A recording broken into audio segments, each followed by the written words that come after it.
Bonjour à tous, j'espère que vous allez excellemment bien. Aujourd'hui, on se retrouve pour parler des Jeux Olympiques. Deuxième journée de compétition, on va revenir un petit peu sur cette matinée, avec une matinée qui pour l'instant réussit moyen aux Français.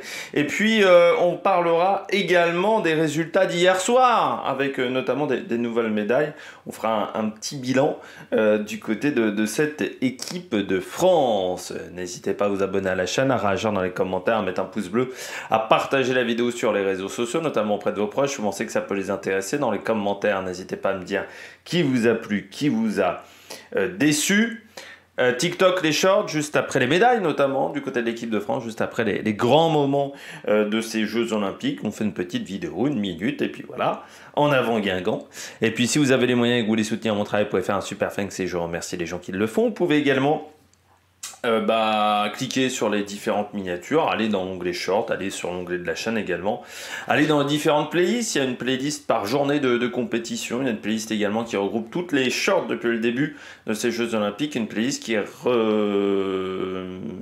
regroupe également toutes les vidéos longues, tous ces débriefs un petit peu plus longs des différentes journées de compétition. Du côté des bons résultats, on commence tout de suite du côté du bilan des Bleus sur la soirée d'hier. Eh bien, avec un très bon résultat, c'était du rugby à 7. Le rugby à 7. En fait, on a eu deux nouvelles médailles. Une médaille d'or qui était du côté du rugby à 7, une médaille d'argent du côté de l'épée. On y reviendra un petit peu plus tard. Ce qui fait que, pour le moment, l'équipe de France a 4 médailles. C'était pas arrivé depuis longtemps, 4 médailles. Il fallait revenir en 96. En 2000 pour avoir 2 titres, mais en 96 pour avoir 4 médailles. Donc c'est quand même assez exceptionnel de la part de l'équipe de France. Moi j'ai connu notamment, vous savez, je regarde les Jeux Olympiques depuis 2004. Moi j'ai connu des journées à 0 médaille, où on galérait pendant 2-3 jours avant d'aller récupérer la première médaille. Donc là ça fait déjà du bien. On commence par un premier résultat que je vous montre à l'écran depuis tout à l'heure. C'était la gymnastique, on en avait parlé hier. Alors il n'y avait pas de Français pour le concours général. Par contre, il y avait Samir Aït Saïd. Eh bien Samir qui a pris la 3e place des qualifications pour les anneaux. Les anneaux, ça sera le 4 août. Ça sera en fin de programme de gymnastique, je vais dire classique, du côté de ces jeux. Derrière 2 Chinois, Jing Zhu et Yang Liu, et devant un Benj Gen Kloil, qui a pris la 4e place de ce concours. Mais surtout, on voit les Turcs ne sont pas extrêmement bien sortis, notamment avec Ibrahim Kolak éliminé notamment dans ce concours. Du côté du résultat du concours général, c'est Boen Zhang qui pour le moment qui a fini en tête des qualifications devant Shinozuke Oka, Daiki Hashimoto et Ruoteng Xiao. Aujourd'hui, place aux filles pour ces qualifications.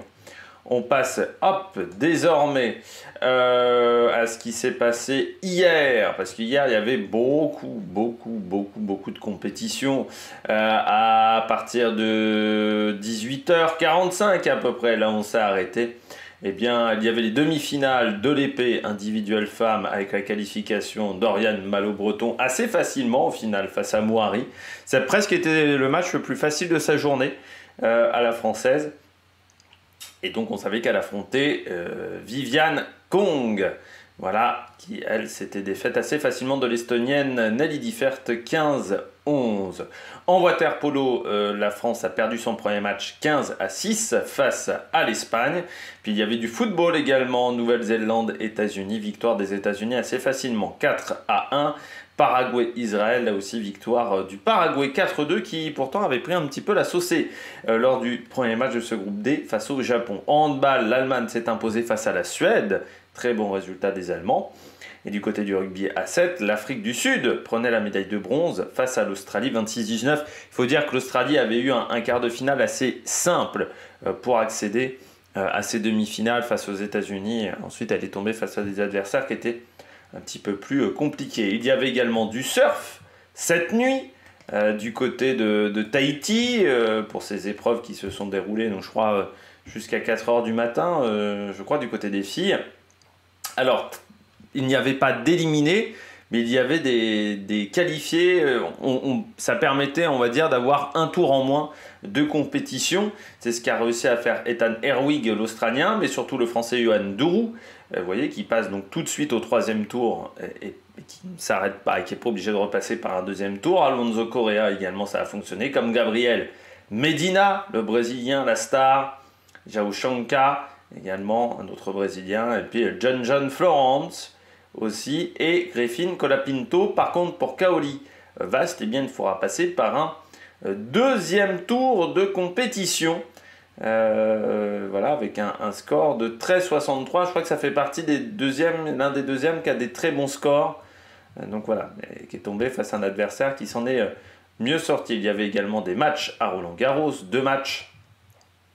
Alcaraz-Nadal en soirée qui s'est qualifié facilement face à Gonzalez et Molteni 7-6 et ensuite 6-4. Et puis Angélique Kerber également qui est passée face à Naomi Osaka. Bon résultat de l'Allemande, Naomi Osaka qui avait été très performante il y a 3 ans. Mais là ça a été plus compliqué pour la japonaise, 7-5, 6-3 qui avait été la dernière allumée, la vasque olympique du côté du Japon.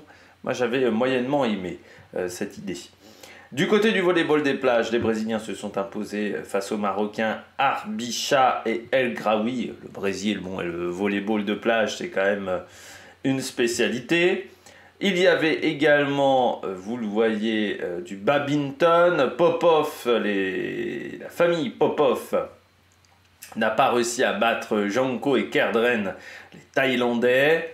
Et puis, il y avait Lambert et Tran qui, eux aussi, ont perdu face à des Thaïlandais en 3-7, 21-12, 13-21, 15-21 dans le dernier set. C'est dommage.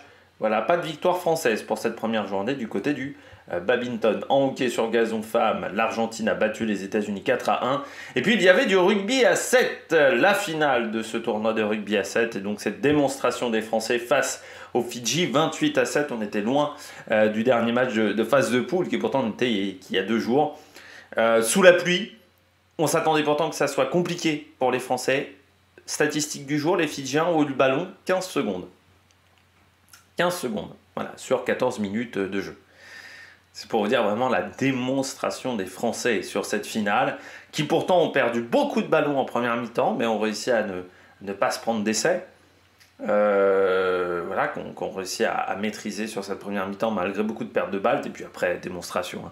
Ça a été une démonstration avec des Fidjiens qui n'ont jamais réussi à s'en sortir. Moi, je voudrais quand même saluer Antoine Dupont, bien entendu, mais le collectif équipe de France qui a été quand même très solide. Antoine Dupont, je voudrais le saluer parce que ce qu'on a critiqué Kylian Mbappé sur le dernier Euro, c'est tout l'inverse qu'a fait Antoine Dupont. Pour moi, Kylian Mbappé sur le dernier Euro, il ne se met pas au service de l'équipe. C'est l'équipe qui doit jouer pour lui. Là, Antoine Dupont, il s'est mis au service de l'équipe. Voilà. Et c'est la grande différence. Il a été intelligent pour se mettre au service de l'équipe, pour être assez humble, pour dire je ne maîtrise pas forcément toutes les combinaisons du rugby à 7 et voilà, j'ai réussi à m'en sortir. Je ne suis pas sûr que Kylian Mbappé, dans une équipe de football aux Jeux Olympiques, aurait réussi à avoir cette mentalité de se dire je me mets au service de l'équipe. Là, ça a été la force, je trouve, d'Antoine Dupont, donc il faut le saluer, mais c'est vrai que ce collectif de rugby à 7 a été vraiment très bon. Pérez, notamment, qui est là depuis longtemps, a fait un super match. Andy Timo également, très bon. Mais c'est vrai que cette équipe du côté des Fidji, Stéphane Parez, pardon, j'ai dit Pérez, c'était Parez, qui a été très très bon. Grand Didier qui a fait un super tournoi. Jefferson Lee Joseph, Antenne Dupont, Jean-Pascal Barak aussi. Solide équipe et le titre. Aussi un gros travail de l'entraîneur, parce que Jérôme Darey, qui porte cette équipe depuis très très très longtemps, Jérôme Darey, a réussi à faire des résultats. Et c'est vrai qu'il faut se rappeler qu'à une époque, le rugby à 7 en France, mais c'était une discipline, on s'en foutait. Je me souviens quand c'était, je crois, Vincent Clerc qui avait fait un tournoi comme ça de rugby à 7, on l'avait pris. À l'époque, l'équipe de France se prenait des taules par n'importe quelle équipe. C'est-à-dire que le rugby à 7, on ne travaillait pas dessus. le travail qu'on a fait depuis 10 ans sur le rugby à 7, il faut quand même souligner le travail qui a été effectué pour aller chercher cette médaille, parce que c'est pas Antoine Dupont qui a été la chercher seul, cette médaille, c'est un collectif. Mais grâce à un travail de fond qui a été effectué, malgré la non-qualification des garçons, il y a 3 ans, qu'ont vu les filles prendre la médaille d'argent, c'est vrai que là, c'est quand même fort. Maintenant, c'est aux filles de s'atteler à tout ça. Ça sera cet après-midi, ça commence cet après-midi, le rugby à 7 féminin dans cet antre du Stade de France. Il faut aussi saluer les organisateurs des Jeux Olympiques d'avoir eu cette idée de mettre le rugby à 7 déjà avant le début de la cérémonie d'ouverture, ce qui, je trouve, lui a permis d'avoir une grosse visibilité. C'est vrai que s'il avait été un peu plus tard dans le tournoi, cette visibilité, il ne l'aurait pas eu. Et d'avoir cette idée également de prendre le Stade de France. Je crois qu'on a rarement eu autant d'ambiance dans le Stade de France pour une compétition. Je me disais, ça me rappelait les ambiances qu'on avait eues lors des championnats du monde d'athlétisme, où notamment le relais 4x100, où il y a eu des ambiances phénoménales, Nice-Barber, le 4x100, où ça avait été une ambiance de dingue. Mais c'est depuis longtemps que j'avais pas eu une ambiance comme ça, entendu une ambiance comme ça au Stade de France, donc il faut saluer la force des organisateurs. On passe à l'escrime. Il y avait les demi-hommes, victoire de Fares Ferjani et de Odsang-Gouk, qui allaient donc en finale. Il y avait également les moins de 54 kilos du côté de la boxe, donc une Mongole qui a réussi à s'imposer, Abkas et Preti également, qui se sont imposés. On passe au tennis de table. Il y avait des matchs, notamment des matchs individuels du côté du tennis de table, mais je crois qu'il y avait Pretica Pavadé qui s'est imposée sur son premier match de phase de poule. Ça, c'est une bonne nouvelle, mais voilà, c'était la seule française en lice dans cette soirée du côté du tennis de table. Au waterpolo, l'Australie qui a battu la Chine 7-5, un match assez serré. Puis bon, en hockey féminin, je vous avais dit, les Pays-Bas étaient quand même un petit peu au-dessus de la France. Victoire 6-2, mais je m'attendais peut-être à une victoire plus large encore de la part des Pays-Bas. Il y avait les demi-finales du 100 mètres papillon avec notamment Marie Vatel. Eh bien, ça n'est pas passé pour Marie Vatel dans ces demi-finales. 5e temps et donc de sa série est donc éliminée. Car 9e, voilà, la première éliminée. Mais bon, il y avait quand même 3/10 à aller chercher sur Louise Hanson. On a Margaret McNeil, intéressante, les Américaines également, qui semblent très forts, avec déjà un record olympique pour Gretchen Walsh en 55-38. On poursuit avec le match pour la 3e place en escrime. C'est Esther Nouari qui avait été battue par la Française qui a pris la médaille de bronze. En natation, il y avait la finale du 400 mètres sans Français. David Aubry avait été éliminé en série. Et donc la victoire de Luca Martens devant Lia Winnington et Kim Woonin. Ça a été bien pour les Allemands parce que c'est vrai que le 400 mètres, ça fait depuis des années qu'ils sont quand même présents sur le 400 mètres. Même à l'époque où il y avait en France un personnage dont on ne citera pas le nom, vu les affaires qu'il a eues, qui a été consultant du côté de France Télévisions, mais qui était face à un Allemand. Et c'est vrai que ce concurrent allemand, c'était vraiment la bagarre à chaque fois dans les compétitions. C'est vrai que les Allemands ont toujours été présents sur le 400, donc ça fait du bien d'avoir un titre olympique qui soit ni américain ni australien. Voilà, un titre européen, ça fait du bien. Il y avait également les moins de 60 kg femmes avec le match d'Esther Mosley, éliminée par Jagera Gonzalez. Estelle Mosley qui a retenté de retourner vers la boxe amateur, ce qui est jamais simple, mais qui a eu une préparation tronquée, et ça s'est senti dans la dernière reprise où elle était vraiment en difficulté au niveau physique face à l'américaine, qui était en plus l'une des meilleures de ce tournoi en moins de 60 kg. Donc vraiment éliminée Estelle Mosley, qui a eu quand même une ovation de la part du public, mais on savait que ça allait être un match compliqué pour Estelle Mosley. Elle a dû se repérer du nez notamment, donc voilà. Elle a tenté le coup, mais ça a été trop compliqué. Il y avait le 400 nage libre féminin. Titmus Je ne sais pas si vous vous souvenez de l'Australienne avec son entraîneur, surtout qui avait déchiré son maillot il y a 3 ans, et bien qui a remporté le titre face à Summer McIntosh, jeune Canadienne très prometteuse, Summer McIntosh. Il va falloir la suivre dans cette semaine olympique du côté de la natation. Et puis donc Cathy Ledecky, qui ne prend que la 3e place. Du côté du basket, il y avait le Canada qui jouait face à la Grèce, victoire 86-79. On n'avait pas parlé du match de l'équipe de France également en basket, mais qui s'était imposée. La France qui a battu la Guinée 1-0, mais ça a été un match extrêmement dur pour les Français. L'équipe de Thierry Henry qui a eu beaucoup de mal. Alors, on n'a pas vu la première mi-temps sur France Télévisions, on n'a vu que la deuxième, mais ça a été très compliqué, notamment avec un but annulé, 2 buts annulés du côté de la Guinée pour hors-jeu. Et puis même, on sentait que les Guinéens étaient en capacité vraiment d'aller chercher la France. C'est presque un but contre le cours du jeu. C'est presque une victoire un petit peu contre le cours du jeu du côté de cette équipe de France, mais qui a vraiment souffert sur cette rencontre. Malgré tout, on a montré, je trouve, en deuxième mi-temps, une solidité défensive un peu meilleure que sur le premier match face aux États-Unis. Il y avait également le Japon qui jouait face au Mali, victoire du Japon 1-0. Donc le Japon est quasiment qualifié, je crois, pour la suite de la compétition. On avait également du handball, ça s'est pas bien passé pour l'équipe de France qui pourtant, au bout d'un quart d'heure de jeu, menait de 2 ou 3 buts. Et puis ensuite, ça a été la dégringolade pour cette équipe de France qui perd la première mi-temps.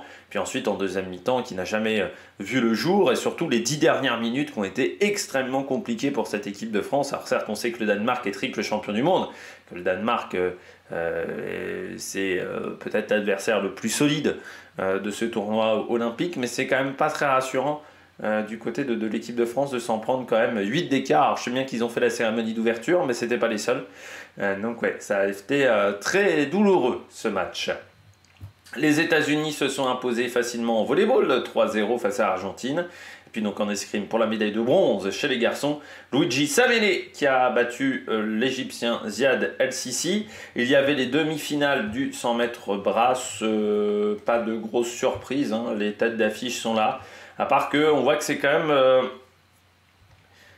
ça essaye de jouer avec les chronos un petit peu. Voilà, on reste sur des compétitions qui sont très proches. Du côté de ce 100 mètres brasse, avec la victoire d'Adam Peaty, on va dire, au cumulé sur les 2 séries de demi-finale. Mais on sent que le chinois Ian King est pas mal quand même. Kaminga, c'est du solide. Pour avoir vu les 2 courses, il y a du monde vraiment. Et il va falloir être très solide. Et vous voyez, il fallait faire 59 secondes moins de 59 secondes 38 pour se qualifier. Parce qu'il y a dû avoir un repêchage.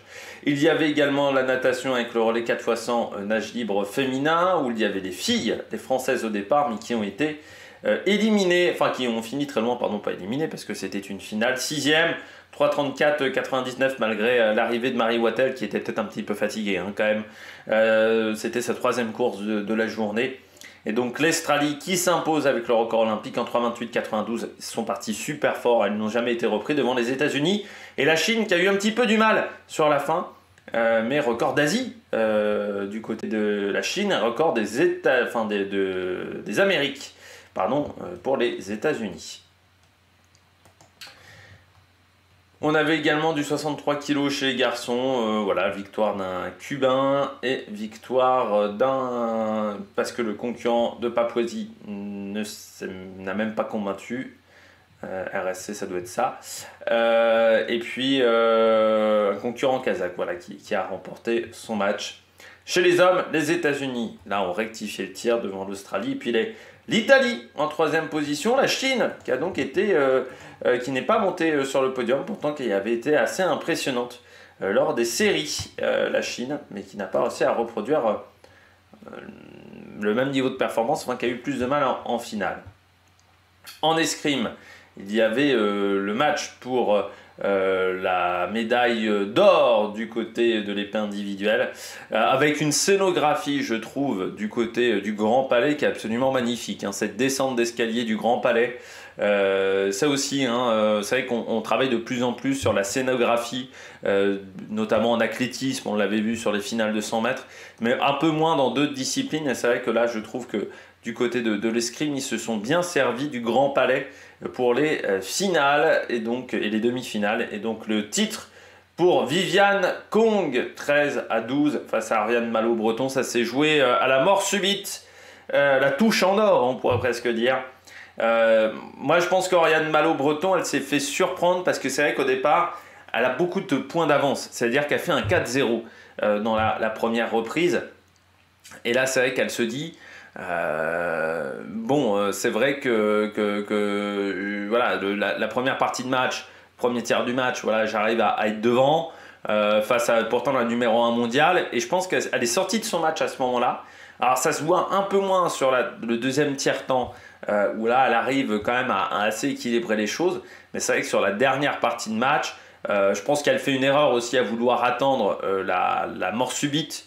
Parce que je pense qu'elle est rentrée dans le match, elle est rentrée dans le jeu en fait de ce que voulait faire la Hongkongaise à ce moment-là, qui voulait à tout prix rentrer dans cette situation-là. Et c'est vrai que je pense que ça a été une erreur, voilà, pour Oriane Malo-Breton. Elle prend quand même une belle médaille d'argent. Son tournoi a failli se terminer quand même dès le premier match, où ça a été très serré, donc c'est quand même un résultat intéressant. On revient à l'épée, donc le sabre, victoire du Coréen Sang-guk Oh devant Ferjani Faraj. Je rappelle que les Français avaient été éliminés assez tôt dans cette compétition. On avait également du volleyball avec Nuss et Klos qui se sont imposés du côté des femmes. Et puis il y avait le barrage de la natation sur le 100 mètres. C'était toujours assez surprenant. Et bien c'est Melvin Imoudou qui a réussi à se qualifier avec des temps quand même 59-69, 59-90 pour un troisième 100 mètres brasse dans la journée. C'est quand même assez formidable. Et puis il y avait le surf pour finir la journée, cette première journée de compétition avec le surf, donc nos Françaises qui étaient au départ. Caroline Marks, donc l'américaine, elle est passée directement au troisième tour. Vous aviez Vainé Fierro, c'est passé également pour le troisième tour directement, comme Taylor White, Kathleen Simmer. Par contre, Johan Defay qui devra passer par un deuxième tour pour tenter de rejoindre ce troisième tour de qualification. Donc forcément une manche en plus. Et Luana Silva, elle aussi a réussi à s'imposer comme Eros Tarbé et Carissa Moore. Voilà pour ces séries du côté de surf qui avaient lieu cette nuit du côté de Tahiti. On continue avec ce qui se passe en ce moment en direct. On va peut-être même mettre à jour un petit peu. Normalement, ça se met à jour automatiquement, mais bon, des fois vous avez des surprises pour ce 28 juillet. Ça commence par le badminton, pas vraiment de surprise avec les Asiatiques qui dominent toujours hein, dans cette compétition pour le moment. Il y avait des repêchages en skiff, mais on n'avait pas de Français au départ. Le handball, victoire de la Hongrie, 25-24 face au Brésil chez les femmes. C'est dommage hein, pour les Brésiliennes qui avaient fait un bon premier match, mais qui n'ont pas réussi face à l'Espagne, mais qui n'ont pas réussi à enchaîner. Il y avait également le volleyball avec la victoire de l'Italie face à la République dominicaine chez les filles, 3-7 à 1. Liliana Pola également en volleyball de plage combattu les Italiennes, 2-7 à 1. Il y avait les qualifications de la carabine air comprimé 10 mètres avec une Française au départ. Eh bien, Océane Muller est qualifiée pour le moment pour la finale. Oui, qualifiée pour la finale, c'est bien, c'est terminé. Ça s'est joué à pas grand chose, hein, 4 dixièmes de points par rapport à une coréenne. Donc avec un score de 631-3, voilà, elle est qualifiée pour la finale. Et record de qualification olympique, je crois, pour Ouying Ban avec 634,5. Voilà, record olympique battu par la sud-coréenne de phase de qualification. Il y avait du fleuret avec 2 premiers matchs, mais pas de françaises dans ces compétitions.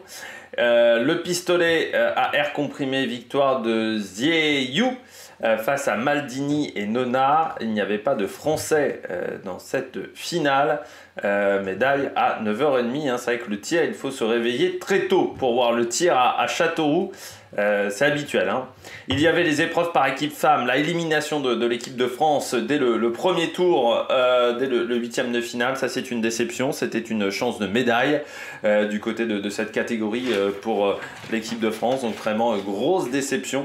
Et puis on n'a pris aucun set hein, face aux Pays-Bas, donc on est vraiment passé complètement à côté.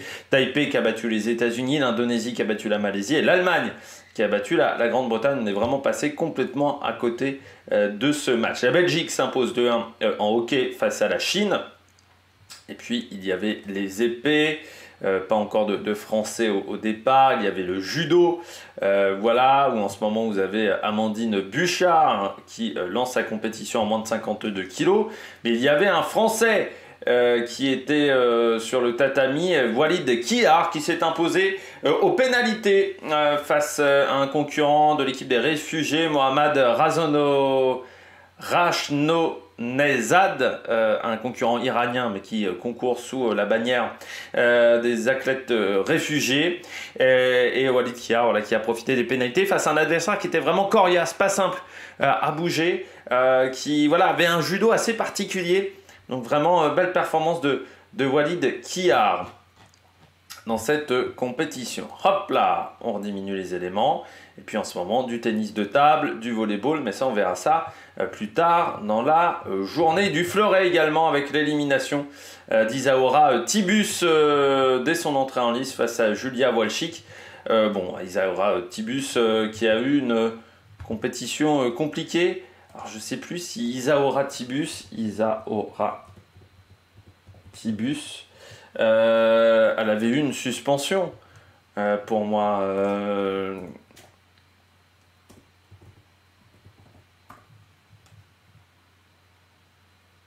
Ouais, oui, elle a été dans une affaire de dopage avec un problème de suspension qui a été, on va dire, pas très bien appliqué.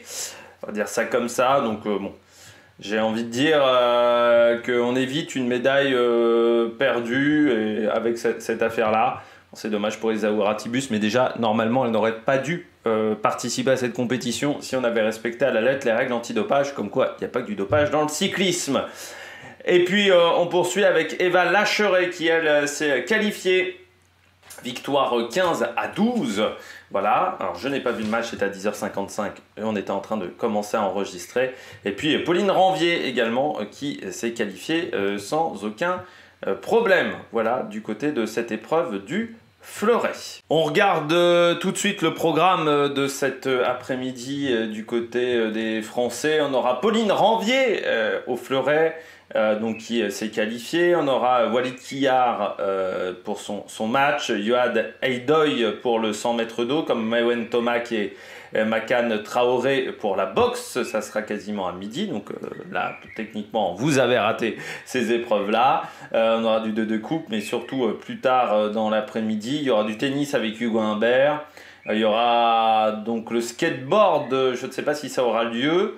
Diane Paris également, Gaël Monfils qui participera, Gracheva aussi, Clara Burel, parce que c'est tous des matchs qui ont été annulés hier à cause de la pluie. Gaël Monfils et Edouard Roger-Vasselin également qui feront leur premier tour, comme Garcia et Paris, Burel et Gracheva. Donc voilà, beaucoup de matchs. Yannick Borel du côté de l'épée, c'était 12h25, comme Romain Canonnet pour leur entrée en lice. Il y a également le début des 49ers du côté de la voile avec Charline Picon, ça c'est du côté de Marseille. Il y aura également alors c'est des sortes de planches de surf avec des foils, le EQ foil avec Hélène Noesmen, de l'aviron avec le 4 masculin.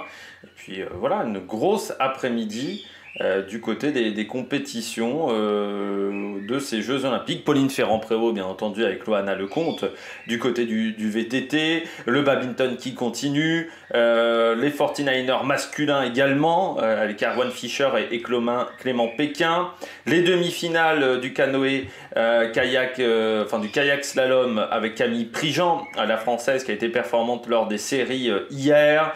Le rugby à 7 féminin avec France-Brésil pour démarrer. France-Serbie en volleyball masculin pour le premier tour. Marine Boyer à la poutre. Les qualifications également pour Mélanie de Jesus Santos et Colline Duvillard. Voilà, donc il y aura tous ces passages-là. Et puis je descends. Il y aura Joanne Defay au surf, ça sera à 19 h pour son deuxième tour. Le water polo également pour les garçons face France-Hongrie. Le hockey masculin France-Pays-Bas, ça va pas être facile également. Et puis du tennis de table avec Félix Lebrun et le deuxième match de la France, France-Japon en rugby à 7 avant France-Pays-Bas également en handball et France-Canada en football féminin. Le Canada, tiens en parlant, comme ça va me permettre de parler du Canada qui va avoir beaucoup de mal à se qualifier pour ce tournoi de foot féminin parce qu'on a appris les sanctions suite à la séquence face à la Nouvelle-Zélande, la séquence du drone. Et donc l'équipe du Canada qui prend 6 points de pénalité dans cette phase de poule. Donc autant vous dire que pour se qualifier, ça va être extrêmement compliqué. Et elles sont donc à -3 pour le moment. Et 3 membres du staff sont suspendus 1 an de toute activité liée au football. On ne déconne pas avec l'espionnage du côté du foot. Nous, on se retrouve cet après-midi pour faire le débrief un petit peu de tout ce qu'il se sera passé du côté des Bleus, du côté des autres résultats, pour faire le débrief un petit peu de cet après-midi. Donc n'hésitez pas à nous suivre, EPS, enfin les shorts également sur la chaîne pendant toute l'après-midi. Enfin voilà, le programme de cette deuxième journée de compétition. Allez, ciao ciao sur Amérique Production.